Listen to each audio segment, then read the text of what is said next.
guys, I'm back. I'm going to do another sort of bit of a voiceover for you on this one.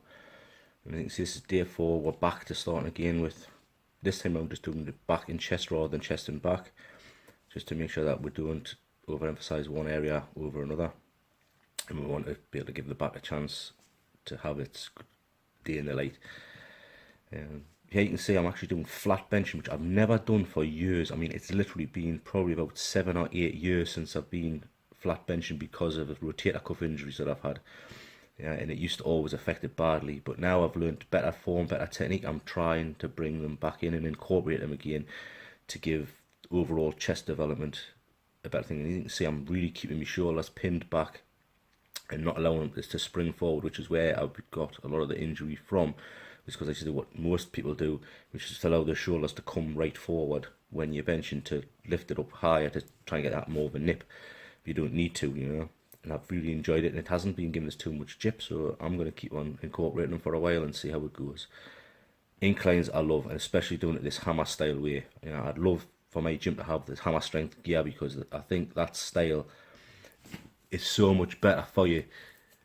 It keeps the shoulders really from being too heavily involved in any of the motions, and you can see here how much I'm straining, how much I'm struggling, and I just complete failure. I couldn't have lifted it anymore. That was it. It was complete failure. And see here I'm basically doing some rack pulls, and I will go up in weight on this. You can see there's a different amount of weight on there now. I do go up in weight all the time, just obviously you can see to get the different angles for this to make it one good looking video. It's basically different amounts of weight all the time, and I go up and up and up. Rack pulls are great for incorporating your lower back. It actually works pretty much most of your muscle groups quite well if you manage to literally pull your lats back before you actually start the lift. You can see is there, I set me sort of lat back first before I start at the beginning of the lift, and it really does affect nearly all the major muscle groups doing it. Even though you're not moving the legs too far, it still does affect them, and I love doing them. Leg day. Leg days are always tough. Always a tough session on the leg day. But I actually start now to love training legs. I really am. And you can see I've got the knee sleeves on here. I wear knee sleeves pretty much all the time now because I do have problems with my knees, after the years and years and years of lifting without them. I think it keeps warmth in there, and it does just allow that little bit of compression on the knees as well, to just that safety precaution more than anything else. It doesn't allow loads, and doesn't allow us to lift anymore because it's not a wrap. It's just a knee sleeve. It's there literally just to keep the warmth on the knees itself and on the joint between sets, but also does add that little bit of support there, just to make us feel a little bit more comfortable without lifting heavy. And I wear them when I'm lifting heavy, whether I'm lifting light, doesn't matter what I'm doing. It just really gives us that little bit extra support and that little bit sort of up here in the head to sort of say, I can go a little bit more, I can do one more rep, I can do one more thingy. Then ideal, And again, I'm enjoying squatting again. I found it difficult for a while with my lower back and with my knees and my hip joint, but I've started to really enjoy squatting again, and I'm incorporating them as often as I possibly can. Pretty much every second leg session or first leg session, depending on how I feel, I will incorporate squatting.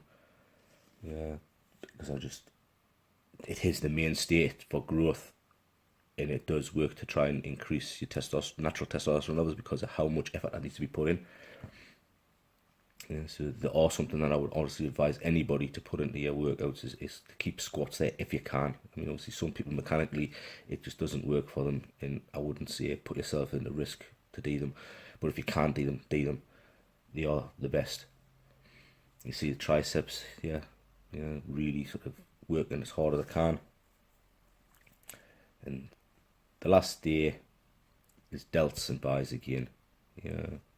Always doing my delts first, and I've always started now to incorporate doing my rear delts first before anything else. I used to just do it the way everyone else done it, which was to do either my front delts and my side delts first, then do my rear heads last. But they're all a weaker muscle group, so I tend to now focus on them first, do them first when I'm at my strongest, then going to do my sort of side heads from there. And if you look closely at the way I'm doing these side laterals, you can see that I actually have them sort of hammer grip style rather than the normal style that most people do them. And that again is to do with delt injury. The delt injury plays up somewhat chronic when I try and tilt them the other way.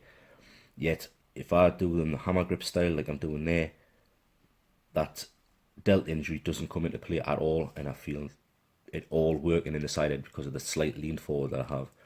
Absolutely spot on for doing this. If you have any sort of delt injury that gets affected by doing a normal style side lateral. And again, I love doing the preacher curl. Absolutely love doing the preacher curl.